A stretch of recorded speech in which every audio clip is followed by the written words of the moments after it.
backlog we were talking about was rap sheets. With regard to a backlog of cases, I wanted to just share with you some specifics on when we pulled a sample of 30 cases. Here's the average time frame that the Commission was taking. The time between when the Division of Professional Practices was first notified of an allegation, it took them an average of over more than 2 months to just initiate, open a case. So you're looking at 60 days. After opening the case, the Division averaged 3 months to make their first inquiry to either the courts, the police, or whoever submitted that particular allegation. So we're adding another 90 days. So now we're up to 150 days. After making its first information request, another 18 months have passed, and on average, before they send a letter of inquiry to the teacher. The reason that's very, very important is we're adding another 18 months on top of already, we're talking 5. The letter of inquiry is what initiates the investigation. So we're already up to close to 2 years. On average, just for the 30 we looked at, so if you're not even opening a case for 2 months, you're not going to have a case in a backlog because you haven't even opened it yet. And you haven't sent that letter of inquiry until up to close to 2 years. So again, just another observation, we continue to have very serious concerns about the performance of this particular entity. So with that, I'll defer to staff if they have any other observations. Auditor, I just wanted to, I'm trying to, with the new information given today and the new testimony from the Commission, would we need an additional audit request to look at this new information, or is it in the purview of the 6-month response to look at this information? It's within our purview to conduct follow-up. What the entity is required to do, any entity that we audit is required to report back to us periodically on their implementation of recommendations. So that's 60 days, 6 months, and 1 year. We certainly can do that more frequently than that. The Commission can provide us the information related to their testimony today, and we can take a look at that. We can do that immediately. So there's no limitation as far as us continuing to work with the Commission. Given the new testimony, sure. I don't want us to be back here another a year from now and still have this discrepancy with the backlog or this delegation that is this news to you. I want to make sure we close the loop on that and that we bring back the report to the committee, given the new information, and that you've had a chance to review it, you and your staff, so that we can proceed and figure out how we're going to move forward. Certainly, we'll work with the Commission, and we look forward to seeing the information that they have to support their statements from today. Thank you, and know that we share your concerns as well. Thank you. Thank you. Next, we're going to have a former employee of the Commission, and main reason why we're all here, and we'd like to thank her, Kathleen Carroll, if you can come up and give your testimony.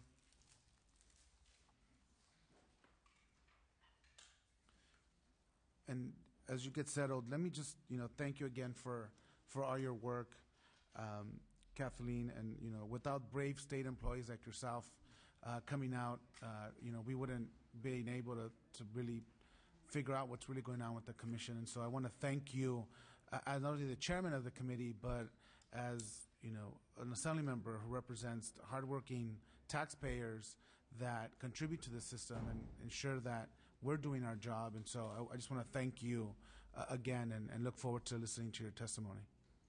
And I also want to thank you, the entire committee. One person can't make change on its own, and we are frequently, as citizens of this country, hearing about bad government, and you'll unfortunately hear about that again today in what I'm about to say. But I do have to say, in this process, I met some really good people in government at the auditor's office, at Senator Steinberg's office, and Cameron Valderrama, who's the consultant with the committee. They were wonderful, and this never could have taken place. Can you get the mic closer to your... You can push the mic towards... So I make sure we hear your testimony nice and clearly. This could never take place by me alone. It was everyone, all of us, working together at each step, and they should all be commended for that. As you know, I'm Kathleen Carroll. I served as an attorney for the Commission on Teacher Credentialing from 2006 until I was terminated about 6 months ago in retaliation for bringing forth wrongdoing to the executive director, to Chair Sun, and eventually to Senator Steinberg's office and the auditor. And I'm just going to talk about a few things today. You've heard a lot of information, and I'm sure you're going to have some questions for me. And Vice Chair Dutton actually hit the nail on the head. Are we looking at a bureaucratic empire here? And so the first thing I want to talk about is what I view as the real center of the problem and why you're seeing what you're seeing in the audit report. And I believe that CTC management essentially was creating a private bureaucratic empire using public funds. And they were more concerned about increasing numbers, and when they show numbers, they can get more funding, and then that equates to hiring more staff and just increasing the size of the agency. And that usually equates to, in this case, unfortunately, more friends and family member on the payroll.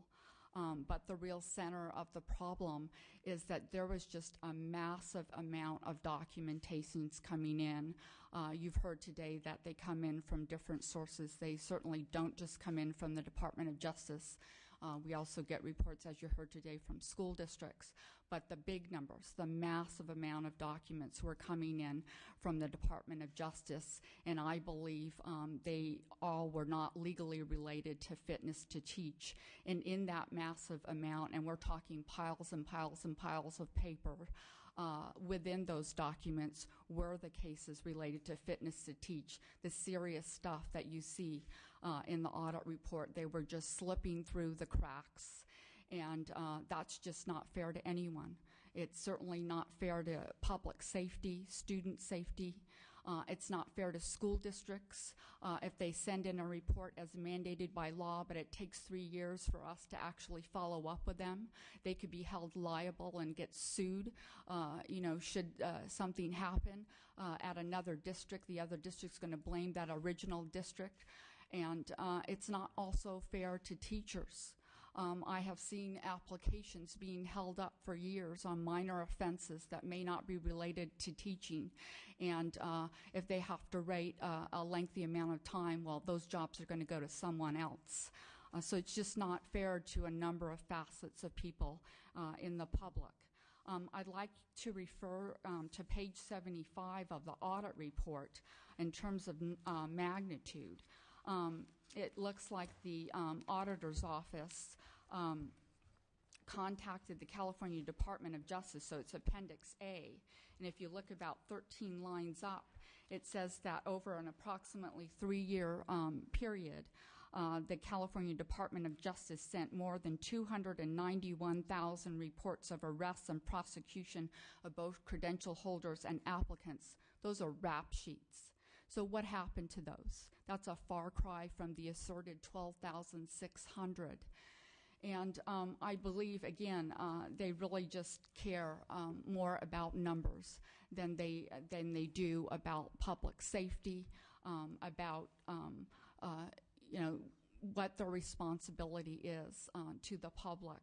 And I heard someone ask today about the agency, and I don't hear that question was asked, why only a fifth of the employees working. We do have different divisions. I don't think the commission has answered what those divisions are, but there is a division that just looks at academic eligibility, the certification and waiver division. So there is a number of people there that are looking at all the different types of credentials that people are applying for and whether or not they're academically eligible. So there's that amount of staff. There's computer staff.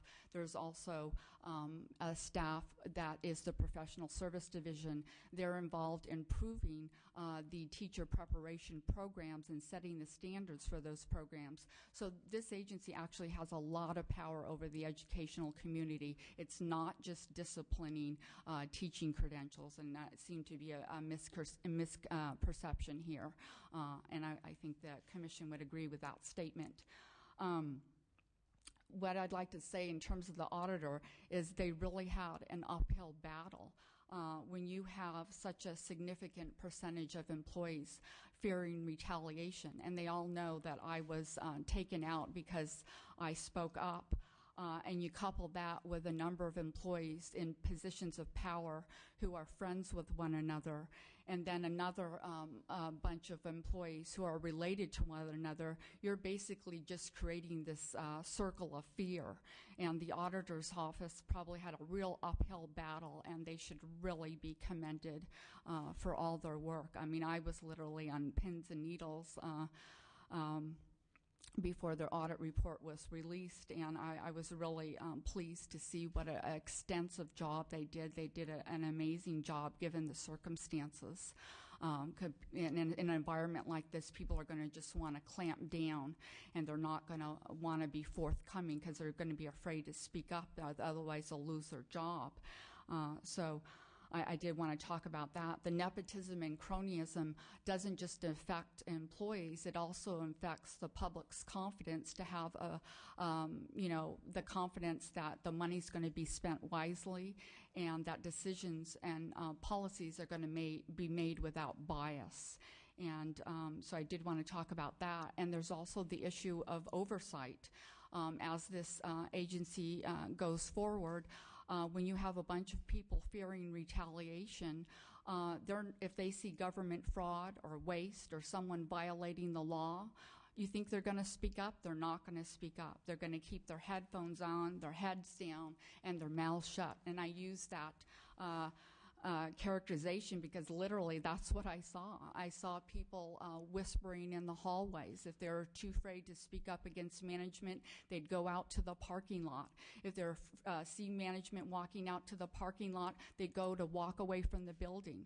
People were really scared to speak up, even to ask questions. I saw employees ostracized if they asked too many questions. I saw them illegally harassed.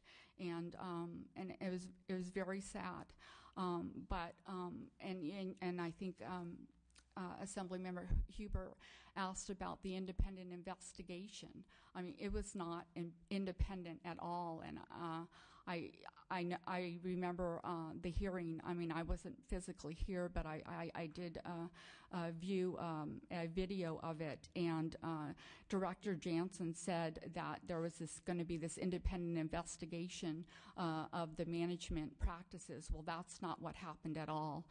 This independent investigator interviewed employees and asked personal questions about me. And it was disgusting. And I will say the employees that were interviewed, they were very forthcoming, given how fearful they probably were. And if they're watching, I just want to say that I'm proud of them for coming forward, because I know it was hard. I also, Another thing that I want to talk about is it's a little bit personal, but it absolutely goes to the character of these people, and it has absolutely hurt me very much. And one of the things this independent investigator did was mischaracterize my allegations, and it was almost as if she wanted to divide me against the employees. But there's one thing that happened, and when I talk about this, I'm not trying to look for any kind of sympathy. And this was not raised by me in my interview with Miss Eisen. This was raised by Ani Kendall and Mary Armstrong. I'm a heart transplant recipient, and I'm not saying that for sympathy. They raised it, I didn't. And during their interviews, under penalty of perjury, they had the gall to say that I said to another employee that I didn't have a heart transplant, which is not true. And I have since had to contact my doctor and ask him to be a witness during my hearing, which is disgusting. It's the most despicable thing these people have done, and there's been a number of lies to hear here, but that was the most hurtful and disgusting. To go through a transplant, and I don't know if any of you know anyone that's been through it or if you've been through it yourself, but you go through a lengthy rehabilitation process. I'm going to be on immunosuppressant medications for the rest of my life. And but you're proud that you survived it. And I've talked to other recipients. So you go through something like this, you're never going to tell another person that you didn't go through it. And not only am I proud that I survived it, but I'm also feel very lucky that I'm able to work full time, because a lot of recipients are not that lucky, and they're often very sick afterwards. And so this really goes to the core of these people. I do want to bring up the seminal case on the issue of taking a licensing sanction on teachers, because that really wasn't brought up today. And that's a California Supreme Court case, Morrison versus State Board of Education. And that goes to the fact that you don't get to just impose your moral judgments on teachers, which I saw these individuals doing. And I'm talking about the attorneys, Mary Armstrong and Lee Pope. I mean, they essentially, this kind of harkens back to the McCarthy era, where, you know, if you don't like someone, or if they don't agree with your beliefs, then, you know, you're just going to, you know, hang them out to dry. And I did see that. There was cases going to committee very arbitrarily, not consistently. And I really encourage all of you to read that case. It really did. I'm going to ask you to wrap up, please. Okay. Thank you. I think I covered everything, and I did want to thank everyone for letting me speak, and I'd be happy to answer any questions. Is there any questions for Ms. Carroll? Go ahead, Mr. Rojo. Well, first of all, I want to commend you for your courage. Having been a former attorney that represented employees too, I understand that it takes a lot of courage, and you got to get to a certain point where things are so egregious in a workplace for somebody to take that risk to come out publicly and bring it to attention. So having represented people in that situation, I understand clearly what you had to go through to bring this to the attention of the legislature, and I commend you for that. But also, I wasn't aware that you were going to be here testifying today, but it's very instructive that and helpful to us to understand your perspective as somebody who worked on the inside, who saw these cases and how things were handled, and the culture in the commission as well, and hearing the response from the administration, even, you know, after everything that was put into this report, to come and try to play down some of the findings and some of the response from the current employees was to me was very unacceptable. That you have a wide range of issues that are going wrong, and then have them come testify and trying to downplay what was here, rather than accepting and really taking it so seriously that there needs to be a major structural and cultural change within this commission. Otherwise, we're going to be here a year or two from now, and we're going to see very little change happen. And I'm committed, just as our chairman, to follow through on these recommendations, to get a report back sometime soon, so that we're doing you justice. You put yourself on the line, your reputation as an attorney on the line, your career on the line, your health on the line, and I think we owe it to you and to the rest of the employees there, and to our teachers and to our students, that we take a very serious approach to what has been presented in this audit report. But I just wanted to be able to express to you how helpful it was to have you come here today, but to thank you for bringing this to our attention. And I think it's going to really improve the system in the long run. And I think we got to commit ourselves as legislators to not let this fall through. We have to follow through and making sure that everything that was recommended is reported back to us, that it actually has been indeed been done. But I find the response here today by the Commission totally unacceptable, and again, an ongoing denial of what's happening within the Commission.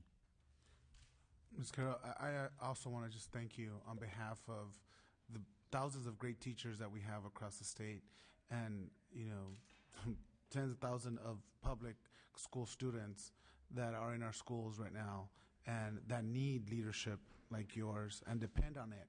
And so know that your testimony is not in vain.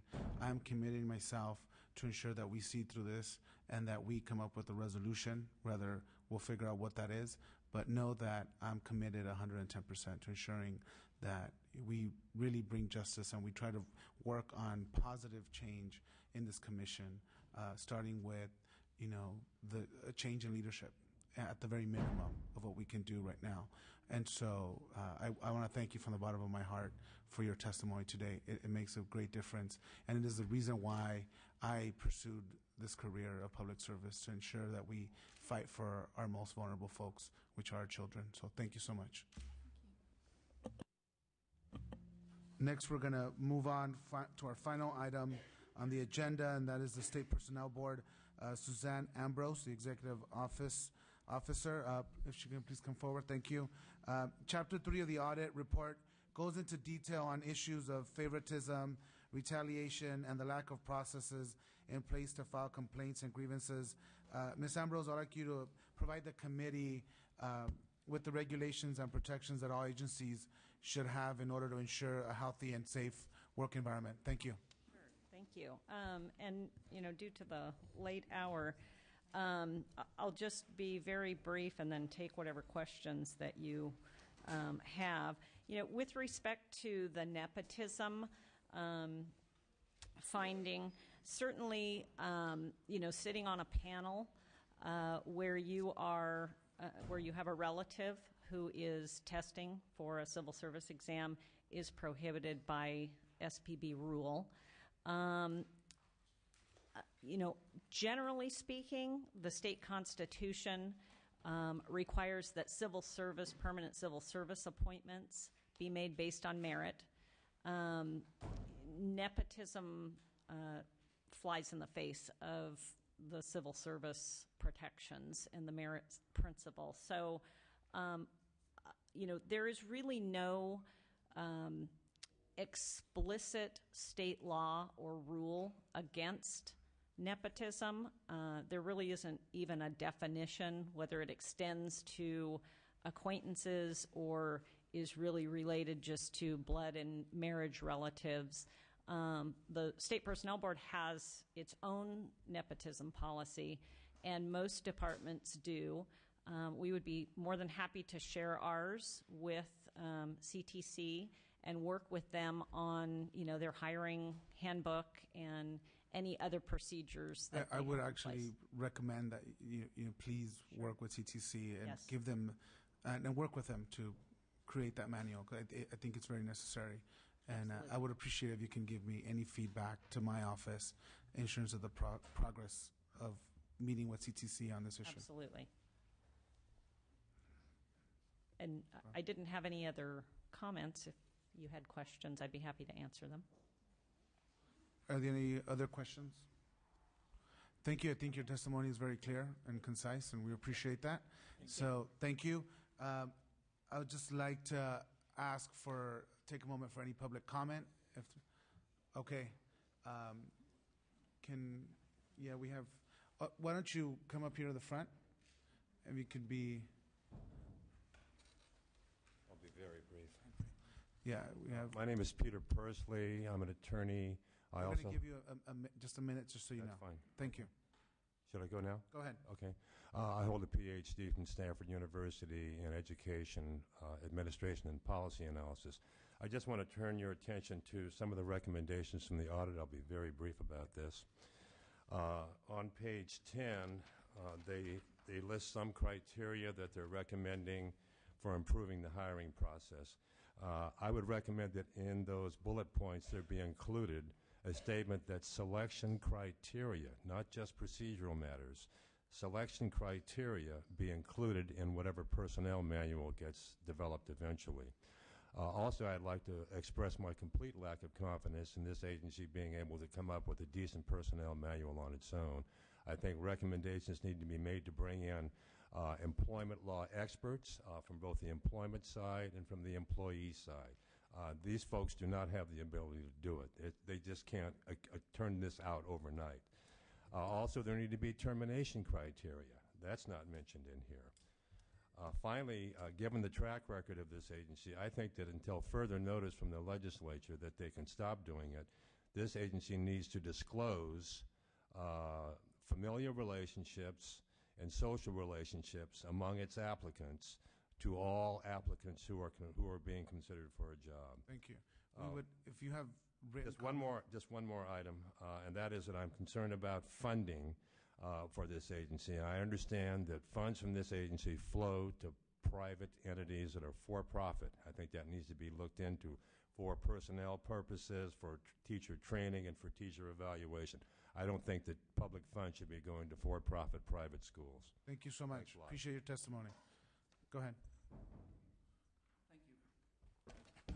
Oh, be careful. My name is Mike Kaufman. I was on the committee on teacher credentials from June 2009 until December 2010 when I was fired. Within about a 10-day period of Kathleen Carroll's termination, I was fired because I incurred the wrath of Mary Armstrong, perhaps Ting's son, by asking too many embarrassing questions. I don't know whether you're aware of it, but on 6 August 2009, there was a commission meeting where Commissioner Beverly Young asked Mary Armstrong, Mary, we just heard about the scandal at the nursing board, their backlog. Do we have a backlog? Their Counsel General, Mary Armstrong, had the audacity to say to them, everybody has a backlog. That's your normal workload. At any given time, we have little backlogs. And then she went on to say, and of course, if it's a mandatory, we can act immediately. In view of the audit report, Mary Armstrong lied to her client, the commission. Okay, in private life, I'm an attorney. I first heard that audio. It's on the internet. You don't have to take my word for it. It's item 5A on the 6 August 2009 commission here, and you can actually hear it. I first heard that in maybe November 2009, and it angered me because I had heard from staff anecdotally there was a backlog, that people were afraid, there was a cover-up. Please ask you to wrap up. Okay. I called Beverly Young and told her, you've been misled. A couple days later, I spoke with Ting's son. This is in January. Ting's son, she first learned about this in January. I said, Ting's son, you don't know me from the man in the moon. I'm willing to give you a name in absolute confidence whom you do know. She gave me her word. I gave her the name of Kathleen Carroll. 3 days later, Dale Jansen calls Kathleen Carroll into his office to explain why she is talking about the backlog to Ting's son on the telephone. So much for confidentiality. There's more concern with CTC in protecting themselves than in bringing out the truth. Thank you. Okay. Wait, one final thing, if I may. As recently as last week, there was a commission meeting. At that meeting, Ting's son expressed some umbrage over news reports that were linking the announced retirement of Dale Jansen to the audit report. And she said, no, the audit report came out April 7. Jansen announced his retirement publicly in March. Well, you probably know that the audit report went first to CTC, probably way before March. How else would the audit report that came out on 7 April Thank you. have not only CTC's comments, but the auditor's rebuttal? Thank you. So these people have to be fired. Thank you very much. Thank you. Next. I'm Carrie Clark, a former high school English teacher here in California. I was a whistleblower in a local school district. I haven't heard any discussion about the fact that the commission also credentials administrators. There is no way for those of us who understand fund accounting or school finance to let the powers that be understand.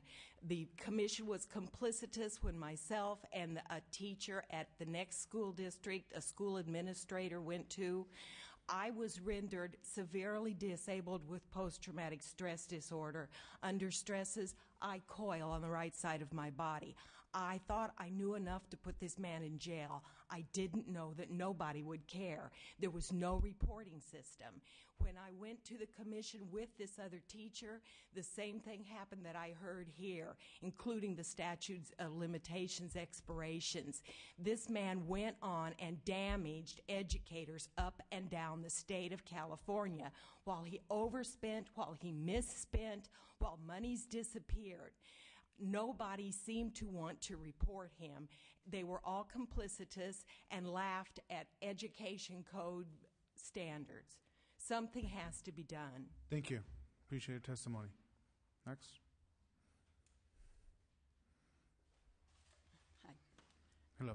My name is Cheryl Blychester. I've just recently completed my doctoral dissertation specifically studying California state boards and commissions and how they go dysfunctional. And so my study was a blind study. I have no idea what boards and what commissioners specifically responded to it, so I can't speak specifically to them. But as a broad statement and things for you to consider, this type of action cannot go on without some complicity of the regulated community, right? So if you're an engineer and you have an engineering license, which I do, I have 5 different credentials from 5 different credentialing agencies in the state of California.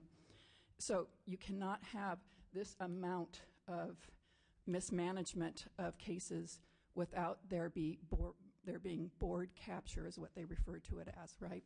So you can't have had this going on for this long without complicity of, in this case, the CTA. The next point that I'd like to make is that mine was a quantitative study, but I left opportunity for the respondents to respond anonymously, which many, many did, and I heard lots of stories like this across California.